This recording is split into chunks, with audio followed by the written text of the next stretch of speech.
This week on The Futurists, Mike Pell.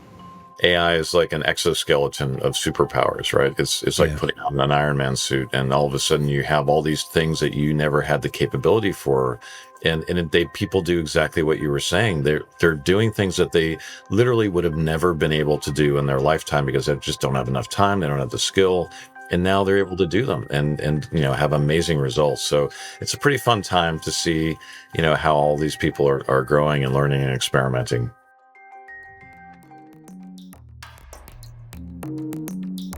Hey there, welcome back to The Futurist. I'm Rob Tercek, and my co-host Brett King is with me today. Hey, Brett. Hi, man. How you doing? I am almost recovered. Almost from recovered. the event. Yeah, and I can see you're back at the mothership. I'm back in Bangkok. Right? Yeah, I just got back. I got back last night. It's so nice to be home after 6 weeks on the road. So, but yeah, I got the flu after the event, and then ended up with bronchitis. So it was a long road to recovery. But I think just because I was just so worn out with the summit, but it went off a treat as we talked about on the show the other week, so very happy with the results. But, it took a fair bit of effort for You were burning the candle, my friend. But that's quite an achievement.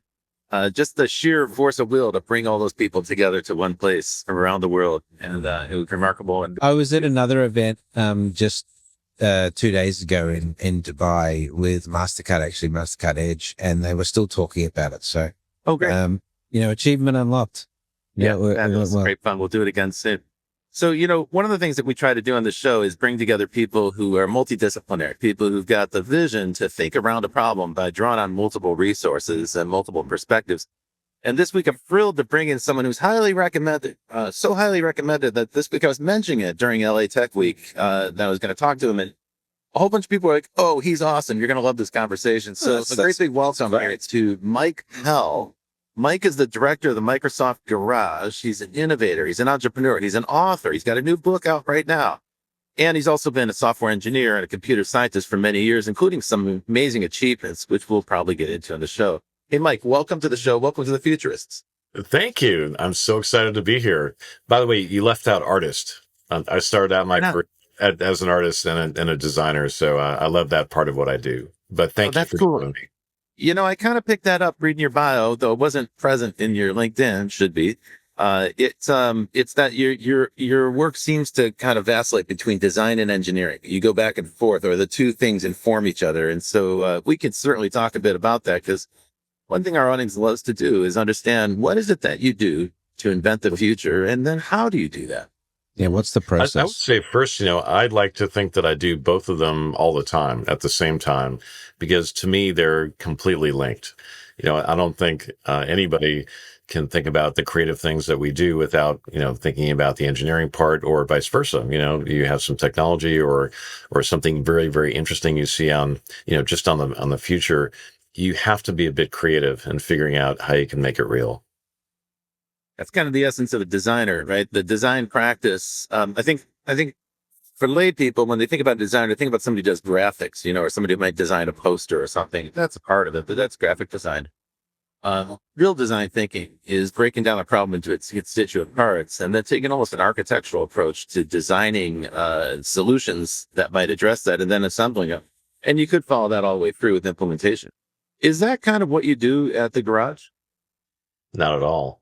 I sort of have thrown design thinking out a long time ago. I did practice something I call fast design, which is helping people go from an idea to making something real very, very quickly, whether that's a working prototype, a scenario, a narrative. I mean, anything that you could just show it to someone else, which really is the heart of everything that we do. We try to take people's passion and turn that into something that we can move forward very, very quickly. Tell me about the Garage. What is the Microsoft Garage for people who don't know about it? Sure. The Microsoft Garage is our worldwide innovation program, mainly for employees, again, to take their ideas, the things that they maybe don't get to work on during the day, and try to make them real as quickly as they can so that they can see if there's something there. The garage has 15 locations around the world, but it's really more of a program, meaning it's set up to help people wherever they are, to sort of find other people, like-minded, find experts around the world to help them with their different projects. We run the world's biggest hackathon. We just got done with that a few weeks ago. We had over 74,000 Microsoft employees worldwide join us over a few days, creating, over 10,000 projects, which is crazy. But it's so much fun to see the ideas that people come up with, because they really span, everything from sustainability, energy, technologies, social good. Every different facet that you can imagine are done every single year. There was a time, we don't hear about this much anymore, but there was a time at Google when they offered the engineering team the opportunity to spend some 10 or 20% of their time pursuing a project of their passion. I see we don't hear about that much anymore, because we don't. I mean, it used to be a big story, but it seems like it's faded away. Is that similar in concept or philosophy to what you're doing at the garage? Not at all. For Microsoft, it's okay. So it's a great idea. Like, hey, we're going to give you 1 day a week to do whatever you want. Go knock yourself out. Go change the world. That's it works great. if your company is printing buckets of dollars, Yeah, no, I mean, it's a great idea if you can do that. But what we found, so that the garage program has been going for over 10 years. What we found is that that's just never going to work at Microsoft. It's innovation has got to be in the water, meaning it has to be something we just do every day, because everybody's just too busy. We try to schedule no meeting Fridays, and good luck with that.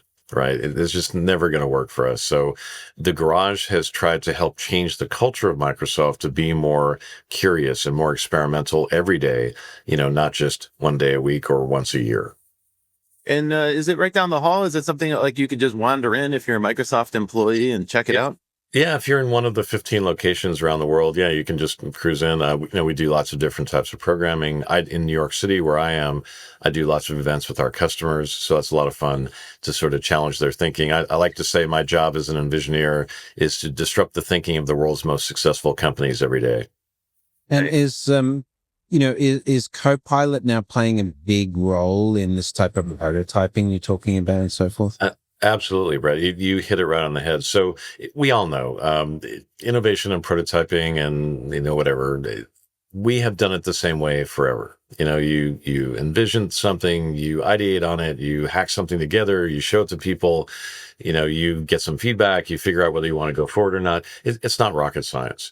But the thing that has been a game changer is using things like Microsoft Copilot, our AI system, to be able to speed up certain parts of that innovation cycle. It can't do everything for you, but it can certainly help you speed up ideation. It can help you think in ways that you probably are never going to get to just because you don't think that way. Do instant market research, figure out the competitive strategy, look at, all the different risks of taking something to market. So the amount of time savings we're getting out of using an AI assistant in the innovation process is staggering.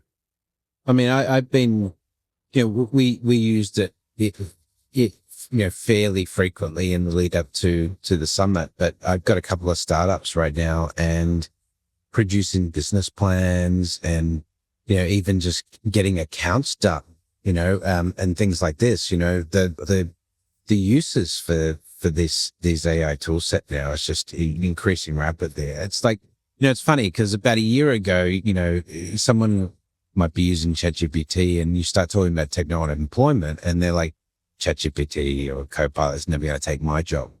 But if you've been watching it just the last year or two, and you see the magnitude of the change and the way that people who are using it every day can just use it for more stuff now, then, you can see that path. It's one of those things that's like, what I think one of the things that we realized doing this podcast, doing the Futurists, is there is a fairly clear line of demarcation of people who can think exponentially about the future versus those that can't sort of extrapolate, and it's, I think a lot of where people who are experimenting with AI and stuff like that, I think a lot of them fall into that category of those who can extrapolate and sort of see the future. And that's why they want to figure this stuff out. But anyway, I've gone off on a tangent. No. I mean, it's a great accelerator. I always like to say that AI is like an exoskeleton of superpowers, right? It's like putting on an Iron Man suit and all of a sudden you have all these things that you never had the capability for.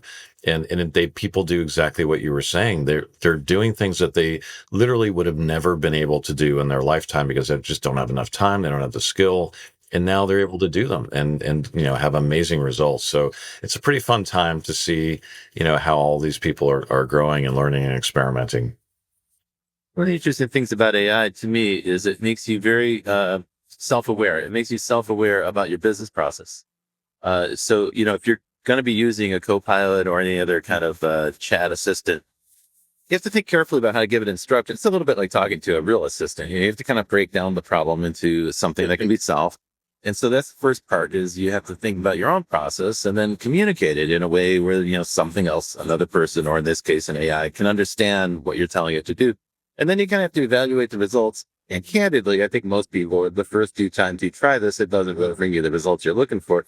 So then you kind of have to play a guessing game of figuring out, like, how can I instruct this thing? And soon enough, you do. Everybody finds their own path if you pursue it long enough. It is incredibly versatile. But I think what's interesting about it is you begin to realize that you spend half your day in a trance. Half your day, you're just in reaction mode, dealing with incoming stuff in your inbox or text message or, something on Slack or whatever, where you're responding to requests for stuff. And you're but you're almost like an automaton yourself in the sense that you're just dealing with these, these stimuli and you're responding to them. And then when you have an AI assistant at your disposal, you kind of snap out of that trance because you have to kind of process the request and hand it off to somebody else. So, you turn it into a switchboard. I can't wait to have an agent that just reroutes all that stuff to my AI agent so that Jamie Dimon had a really good quote on it. I don't know if you saw, but he's like, we're going to be using robots to do what humans are doing today that makes them feel like robots. Or something like that. Yeah, that makes a good deal of sense. I mean, if it could be, if it's repetitive and predictable, it definitely could be automated.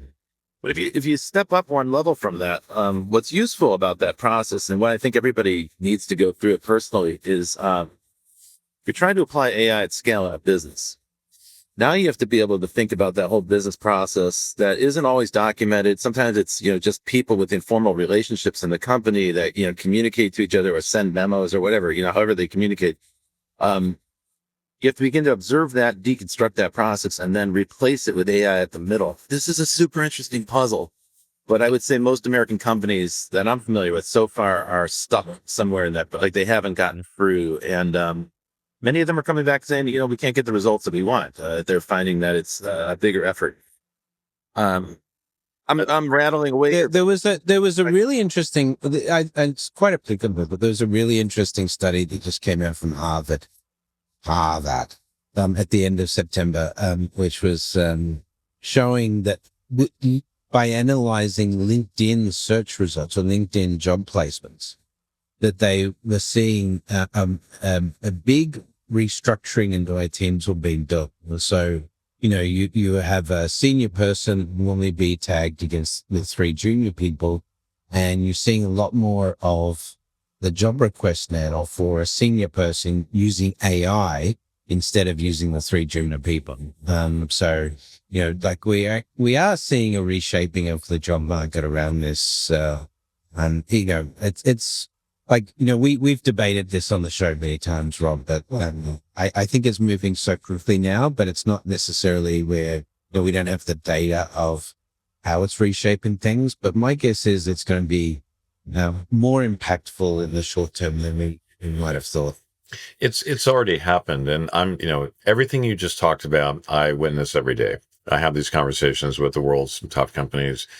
There is an unfortunate sort of an idling happening right now by companies not wanting to hire because they're trying to figure out, can they get by with the people they have augmented by AI? Can they hire less people?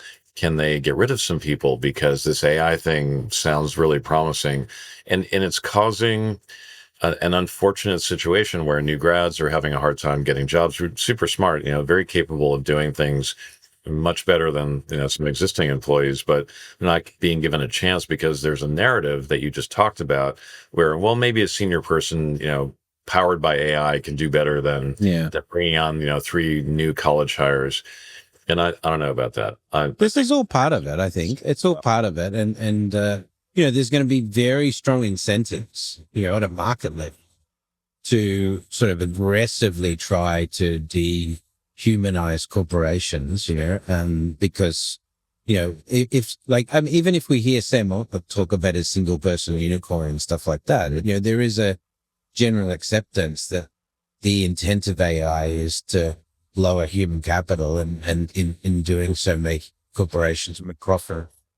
But that's part of the problem, right? It's bad incentives. Let's fast forward a little bit with what you were just talking about. It is clear from everything that I see and I do every day that people will need to learn, at the very least, how to work with an AI assistant. Yeah. Many people will need to learn how to manage a set of agents. Software that are off doing very particular discrete tasks or long, very long ranging things. But that is going to be part of everybody's job going forward. And it's not if this is going to happen, it's actually, we're just about to get to that part of the movie, right, where we all have to figure this out. It's not that agents can do everything. It's not that AI assistants can do everything, but they can do some things really, really well. And that's the part that's going to differentiate people. The people who get to stay are going to be the people who figure this out, learn how to make their own agents, learn how to get them to do things that they were, previously not able to do or just took a long time. And that is, you're right, that is reshaping, how teams feel and how organizations feel. But managing a team of agents will certainly be something that's a requirement in the future. I really found, I don't know if you guys saw this, but Yuval Noah Harari gave a WSJ lecture recently, and he talked about why it's different this two with AI. He said, compared with software organization and stuff, because he kept coming back to AI has agents. AI is this technology we can set to a task and evolve and do it by itself without human interaction, and that's fundamentally different. Except for vibe coding, by the way, which it's like dealing with an intern that you have to keep correcting over and over again. I'm glad you brought it up. It's coming back as a real issue right now. We finally entered the age of agentic AI. It's been, foretold for years, but here we are. We finally have them. I'm going to use ChatGPT as the example here because I'm more familiar with GPT-5 than I am with other products. Mm-hmm. The feedback I'm getting consistently across industries is, it's like having a clever assistant that you can't entirely trust. In other words, you give the assistant a task. Hey, I need you to research this industry and put together a PowerPoint pitch for an investor so that we can go build such a business. And it will do that. It'll research the industry. It'll come back with a very nicely formatted PowerPoint that has all sorts of economic assumptions. And now you, as the manager, have this new task. You have to do the forensic work to figure out whether or not it's right. And if it got it wrong, you have to unpack where it got wrong. It doesn't show you its work. It doesn't tell you how it arrived at its conclusion. It can't. So this is a real challenge. It can in some cases, and not all cases, but in some cases it can. But you're right, and so I work with a lot of university students as well, and this is the new job skill for them. Is since they are able to generate things very quickly, the new skill is being able to review and edit and debate and understand if something is actually good enough to present. Can they explain it orally, like in words, rather than just relying on something that comes out of the computer? That's a really important lost skill that we need to get back. I was having dinner last night with an English professor.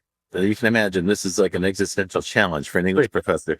First of all, no college students in the United States are writing essays. I mean, everyone is using ChatGPT or something similar to generate their essays. They're not even reading the essays they hand in. So, sometimes the essay will still have a phrase that says like, I'm just a large language model. That's like in the paper. And you've seen the videos about the watermarking, right?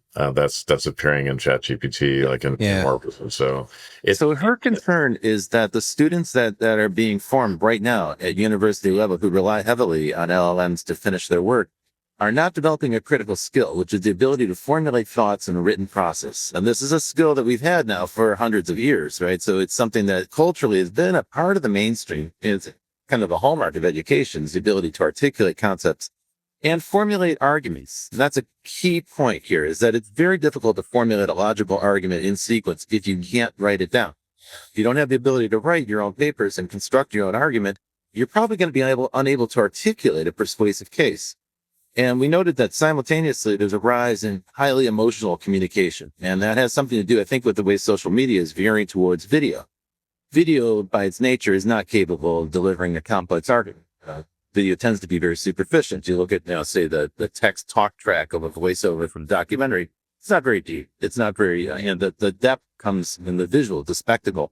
But as a result, if you watch a lot of video, you begin to get accustomed to that style of communication, which is much more emotional. It's much more graphic. It's much more visual. But it's not so persuasive in the sense that it doesn't use logic and reason to persuade. It uses emotion to persuade. And I think we're starting to see that refracted in our politics as well in the United States right now. Now I'm throwing a bunch of stuff at you, Mike. Mhm. Take the bait, respond.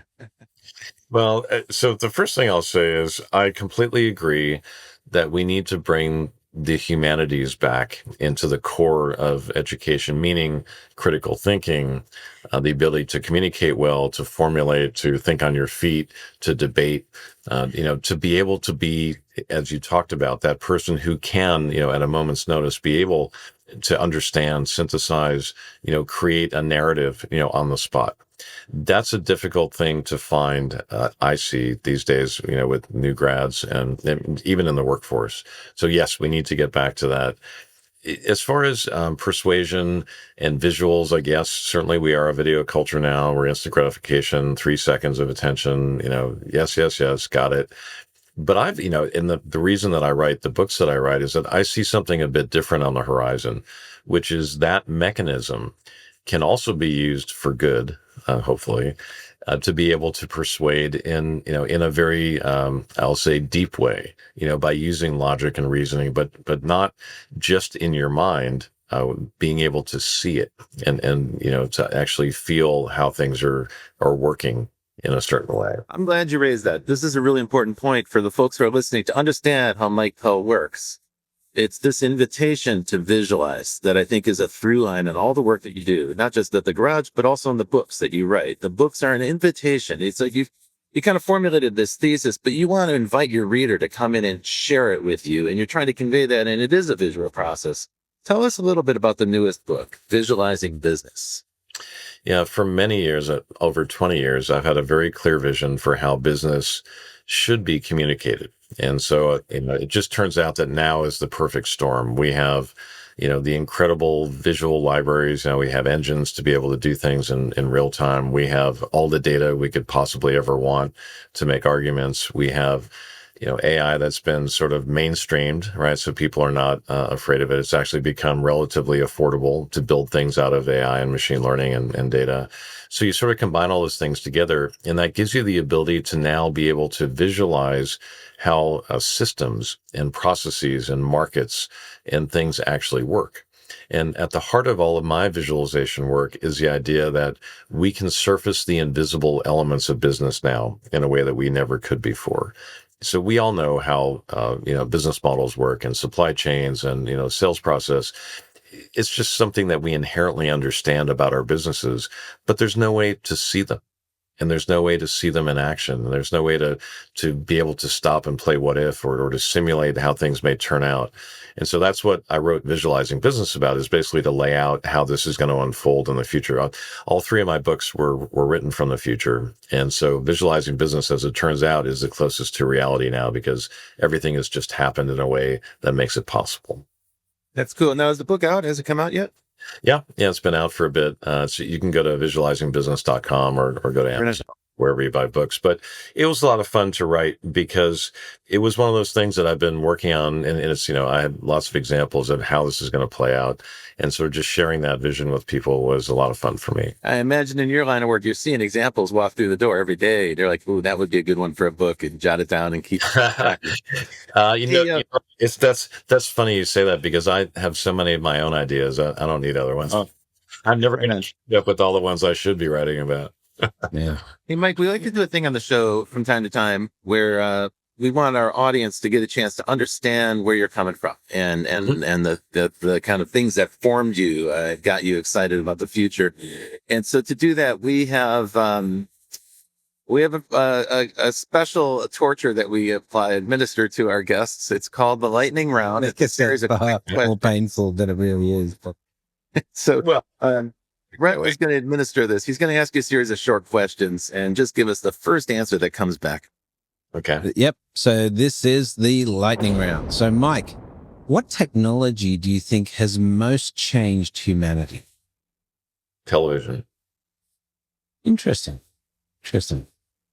Name a Not futurist. for the better. No, actually, I love television, but okay. All right. So name a futurist or entrepreneur that has influenced you and why. I'm probably here because of Steve Jobs. I had the very good fortune of meeting Steve Jobs in person a few times when we were inventing Acrobat and PDF because he would come to Adobe. But Steve was he was such a personality. You know, back in the late '70s, early '80s, when I would go to Macworlds and see him present all his things on stage, he would not just paint a vision. He would show up with the goods, right? He would pull the iPad out of his pocket. He would show people, that future that he was talking about. And I found that so incredibly inspiring. And also, frankly, I love that he led with vision. I'm a person with a lot of vision. Steve did not do, market research. He didn't do focus groups. He led with what he knew people needed and wanted. And I just love that about him. Yeah, his design intent was the clear differentiator. What is the best technology prediction or forecast you've seen an entrepreneur or a futurist make?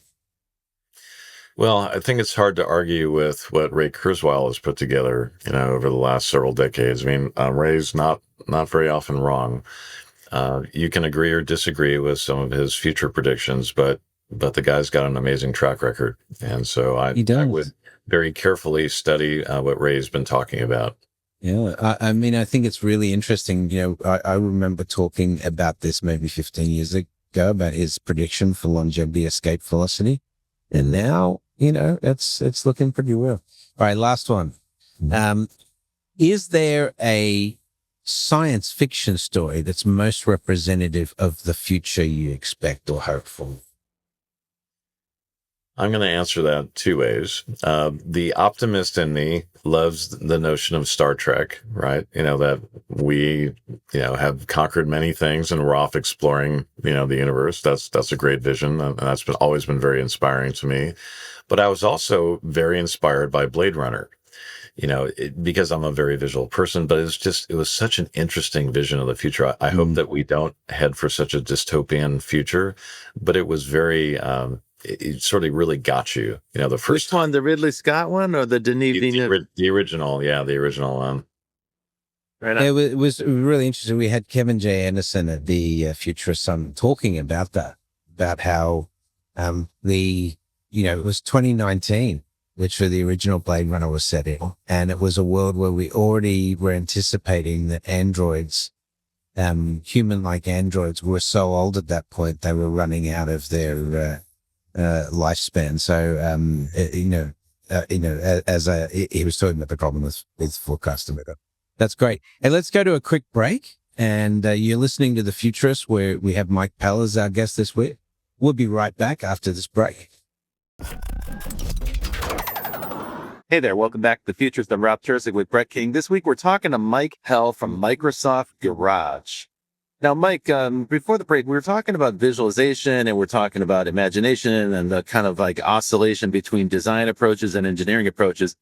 One of the things you think about and work on is dimensional presentations of information as you visualize things. And you're not limited to 3D. You have a concept of 4D. Tell me what you have in mind there. Sure. For the longest time, we have ignored the element of time in how we communicate in business. And time underlies every single thing that we do in business, clearly. There's what's come before, there's what's about to come next. Yet we don't represent that in any of the things we do. And so when I talk about 4D, the fourth dimension for me is time. And so I've designed and engineered a whole bunch of things that really rely on time. So I've invented what I call a time machine for business that I describe in my Visualizing Business book, where you're able to rewind through existing information and data, and also fast forward, doing forecasting and projection, doing types of different simulations. Great forecasting. So for me, this is completely obvious, and it boggles me that we have ignored time, with the exception of 3D animation, or video editing software, where and music, you have to deal with the element of time in all three of those. But yet, in normal business applications, you never see it. It's funny, a few years ago, I was talking to, I was working with Unity, the company that makes the 3D game engine.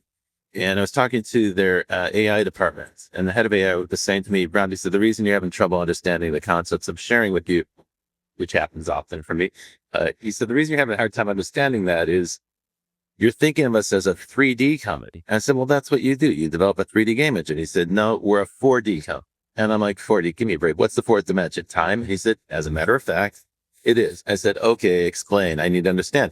Mm-hmm. And he said, look, when we train robot vehicles, they're building a 3D model. They're building a three-dimensional model. They're gathering data at the millimeter scale. It's very precise. As they drive around the city, they're constructing a map of the city. That's a 3D representation. I said, okay, fine. So where's the time element? He said, well, if you're driving cars around the city, they can only drive so many miles in 24 hours.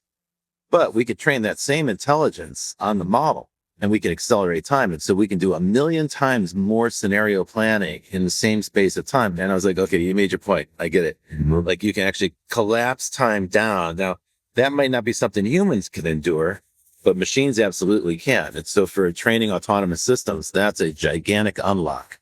Mm-hmm. Well, this is the same with Isaac, NVIDIA's robotic simulation world, right? They're able to do all of these millions of cycles of training and put robots in these simulated environments. It's it's an interesting way to think about the whole digital twin problem.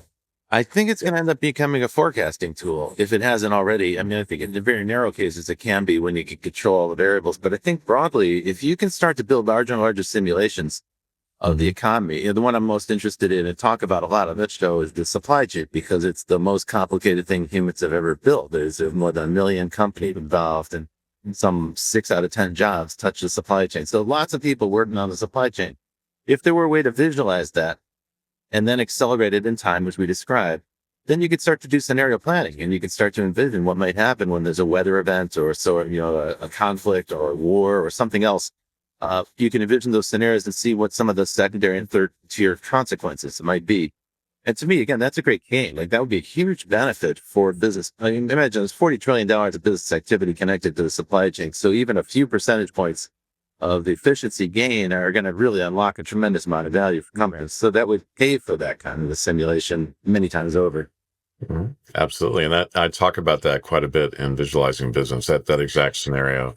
And, very cool. And because we have the technology, we have the understanding, we know how to do this. So it boggles me that we're not doing it yet. Yeah, me too. I'm a little surprised by that. Now, when I was working in digital twins, I would work with the cities. Now, municipal governments famously are broke. They don't have extra money. Like all the money they have, they're spending fixing potholes or repairing water systems or something. And so, it's going to good places, but there's just never enough to go around. And so to find even a couple $1 million to build a simulation or a 3D digital twin, that was a stretch. They had to find a way to do it. And we explored the idea of public-private partnership. That's inevitably where you would go with that.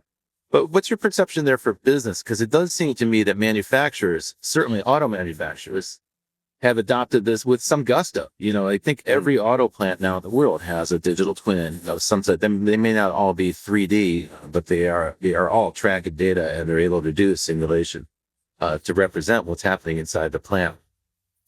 Yeah, when I explain the opportunities with AI to companies who come into the garage, or I'm just chatting with people that I meet, I talk about two different parts.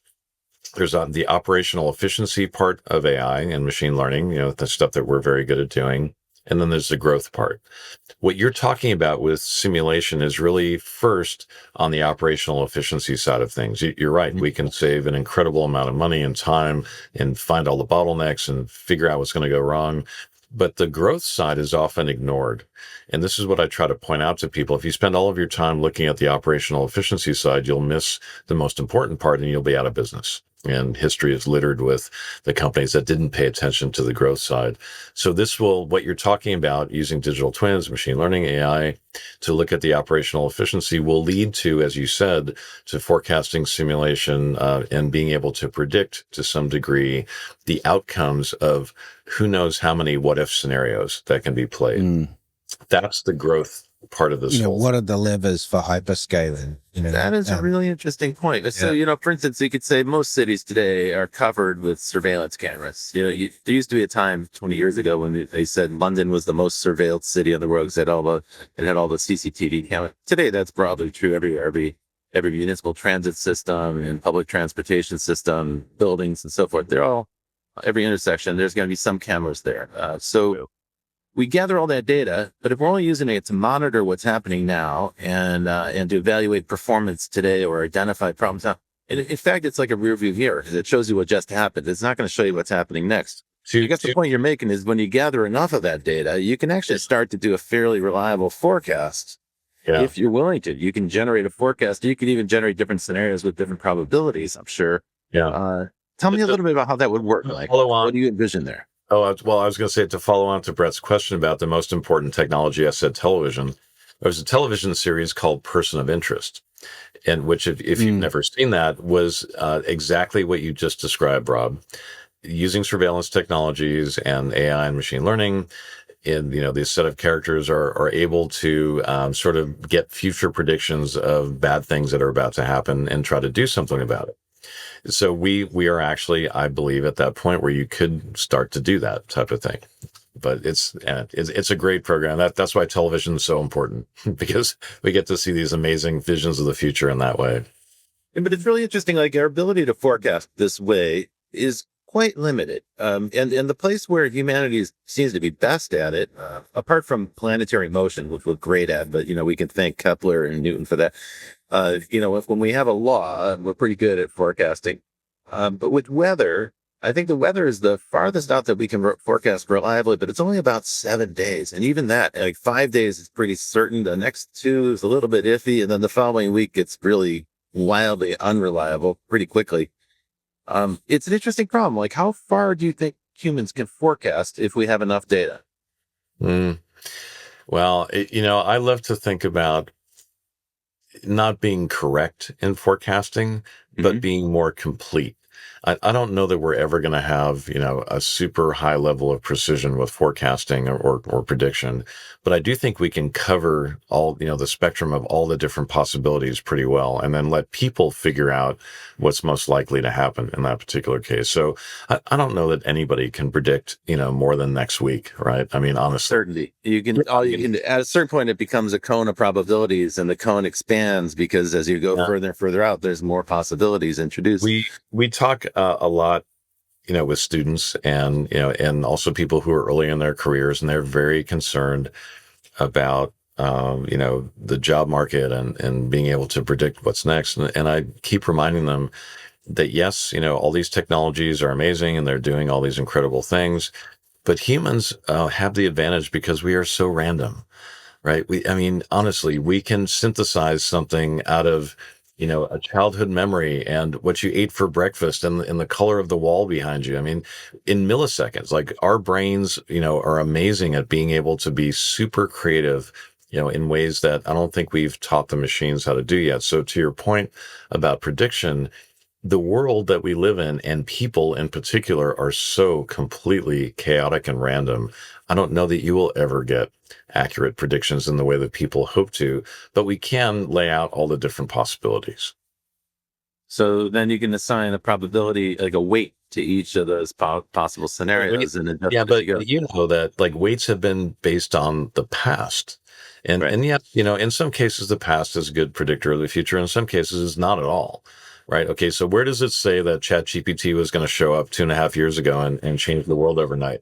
Like, show me one story that said that was going to happen in that way. Things happen, right? And we just, as people, we're very, very good at adapting.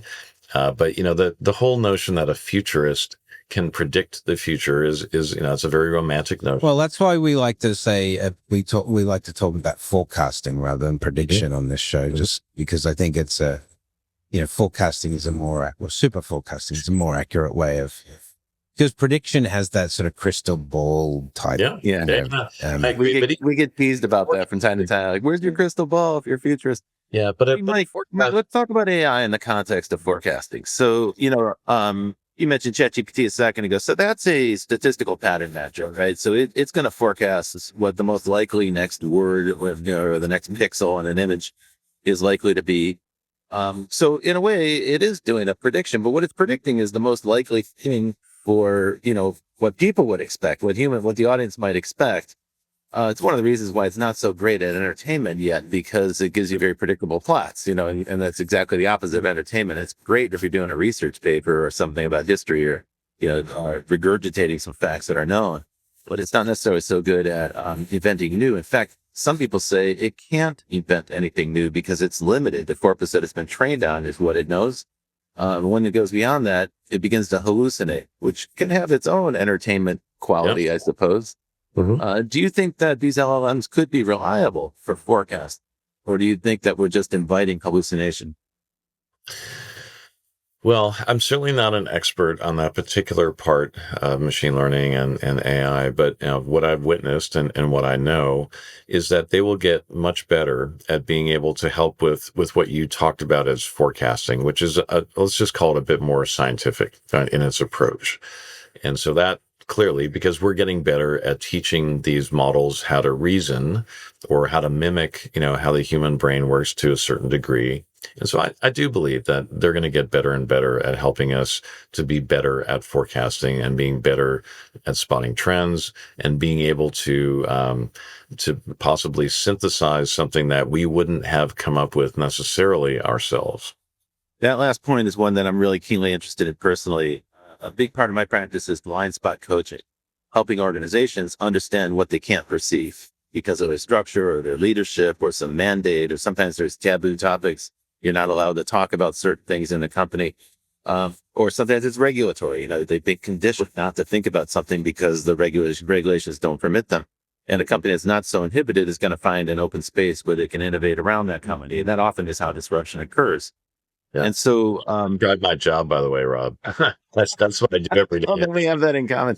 Like that's what I point out for companies is all those things you just talked about. Oh, that's funny. It's almost like they put those blinkers on horses, the blinders, where they can't see too far, so they're not distracted and they can stay focused. For good reason, right? The company wants their team focused. I mean, if you're talking to someone in the banking or pharmaceutical or insurance, there's regulations and laws, and there's very good reasons why they can and can't do certain things. But over the years, you kind of get settled into that like a habit of mind, and then you just stop thinking about it. It's almost like a terra incognita. My thinking is that the AI, the current crop of chatbots, is actually quite useful for this, because you can say to it, what am I missing? What are the counter arguments? What are the opportunities I'm not addressing right now? And it'll challenge your thinking if you invite it to. It's not going to do it unless you ask. You have to have the foresight, I guess, to invite that kind of scrutiny. But like fast forwarding, these agents will start to become more proactive. They will start to, challenge is a strong word, suggest, question, and investigate with you, instead of letting you just go along doing whatever you're doing, and may actually start to interject, sort of like the future version of Clippy, right? Where it will actually start to, to ask. I can't believe you went there. Okay, I'm just going to go on record by saying Clippy was so far ahead of its time. You could argue about the implementation, and you can argue about, the annoyance factor, but it got right what we're doing right now. And that was so long ago. That was like in the mid-90s. Wow. Talk about forecasting. Clippy as an avatar of the future. Who would have ever guessed that? Telling you. Clippy's making a comeback. Right on. That's very funny. One of the things I love to do with the chatbots is ask it to challenge my thinking. So let's say I'm putting together, often I'll be putting together a presentation or a pitch or something used to persuade, a tool used to persuade somebody to a point of view, or convey some information that I think is important for them to understand. But what I now always do, just as a routine matter, is I'll present that to the chatbot and say, okay, tell me what I missed and tell me what all the counter arguments are. Now, this ends up being a fascinating conversation that can go on for a half an hour or more, because you kind of get in a debate with the AI, and that is so useful before you go out on stage or before you go in front of a client or before you go pitch somebody else. To kind of rehearse the arguments before and against. Yeah. And often what you'll find is there's a gap in your argument you can fix. What you just mentioned is what most people don't realize about the language models and the assistants is they are so incredibly deep and very very well versed, let's say, in so many different things that people never even thought about doing. Yeah. Like you said, give me the talking points for my next meeting when I'm meeting with a chief financial officer in terms that they will, understand and and people can prepare so much better. You can get such a better outcome, and most people just don't realize it's sitting right there in front of them. What we're doing here for films is creating a writer's room. So we cast the AIs into different roles, and we'll say, okay, you're a snarky 16-year-old, you're a sardonic 25-year-old, you're a mid-career professional, you're a mom who's caring and concerned. You give them kind of like a cliche part, and then you run the story past them, and they opine, and you can actually set them against each other. This is fascinating because it unlocks some of the creativity that is inherent in those systems. So you have to kind of like shape it, give them permission, or if you will, like, as I say, cast them in a role. And in that case, you're the director. Like, you're the one who's telling them what to do. But it's really fun because it's like being the director of a live stage play where the actors go out and improvise in front of you. You watch the improv happen. I find this absolutely fascinating. Machines talking to machine. One thing for a human to talk to a machine, and that's pretty cool. But when you have two machines talking to each other, it's sort of like, well, you can set these things against each other. This sounds like a future version of The Office. Yeah. It's not very visual yet, unfortunately. One of the funny things about this, though, is since you're an expert in visualization, much of what occurs in an AI, particularly the LLMs that we use now in the chatbots, is that it's invisible to us, right? We can't see the gears turning. We can't see the machine clanking away. It's invisible to us. It happens somewhere in the cloud, someplace else. A whole bunch of energy gets used up, and we just get a nicely formatted response in text. So it isn't a very visual process. And the danger there, I think, is that can lead us to kind of magical thinking, right? You know this as a UI designer, that if you can obscure a process enough, if you get a result, they start to formulate their own theory about how it works. And I think that's probably true. I think that's happening to some people. I'm here in Los Angeles. This week is the LA Tech Week. So we have a lot of technology talks, a lot of events happening. And of course, everyone's very, very preoccupied with the advent of AI actors and synthetic performers, because that seems like it might be an existential threat to the screen actors. So that's a really big constituency here in town. And those folks, I think rightly, are very concerned about that prospect. However, they haven't gotten curious enough to figure out how these systems work. And so you'll hear them say stuff that is 100% false. For instance, you'll hear people opine that like, Tilly Norwood, this character, this controversial AI actor, they're saying, well, she's been trained on all the actresses, and that's why and it's like, no, that's not actually how it was trained. And unfortunately, you don't know enough about the technology to opine in a constructive fashion. And if you don't get curious about the thing you're threatened by, then you're going to arrive at a magical thinking or kind of a magical conclusion about what it does. And in a way, that's even more disempowering because you're conferring superpowers on the thing, and it is not. It is just a statistical pattern matcher. And actually, Shelley Palmer, who's been a guest on the show a lot, wrote a wonderful piece about Tilly Norwood, saying everything you think about her is wrong, in the sense that he said, but what is an actor? Well, an actor is someone who's very good at simulating emotion. They're very good at mimicking human emotion. They do it so well that we think it's credible. We consider that a kind of high art. And he said, now what is an art? What is an LLM? An LLM is also very good at simulating human communication. And so he's like, now we have a battle of two expert systems here, two like really well-owned systems that are good at guessing what people are going to expect to see as the next likely emotion. So he saw it as a kind of smackdown, wrestling match between these two highly skilled groups. But here I'd say there's a lot of fear. Just keep in my mind, Rob, I'm picturing the first, digital actor that makes it big wearing a t-shirt that says statistical pattern matcher. It's true. Don't be afraid. It's just that. Well, there is I think people are right to be concerned, right? People are concerned about displacement, but I think that fear blinds them to possibility, right? So if you're worried that something's going to be taken away from you, what you're not thinking is I might gain something, right? And I think there is an exchange. No doubt. We are going to have to make some space in our lives for these machines. But at the same time, the machines are going to give us some powers or some new capabilities that we didn't previously have. I experience that every day when I use these systems. I don't experience it as loss. But I do know quite a few people who view it that way, and they're sort of stuck in that spot. Yeah, true. Do you find that people who come to the garage bear this kind of baggage, or are the people who come to the garage already liberated from those old fears? Well, I mean, I think it's sort of across society. You're going to have people who see this as an opportunity and a way to better themselves or learn or upskill or whatever you want to call it. And then you'll see people who just view it as a threat. I don't want to learn something new. Why does this have to change? We've always done it this way. And, you know, I mean, that's for 30 years, we've seen that with digital disruption and people who resist it, even when it's clearly happening. Yeah. All right, Mike, to wrap up the show here, would you do me a favor? Give me a forecast. Tell me what you think the world's going to look like. Just 2030. Just give me 5 years out. Tell me what you think the impact of all these technologies is likely to be in our lives. Yeah.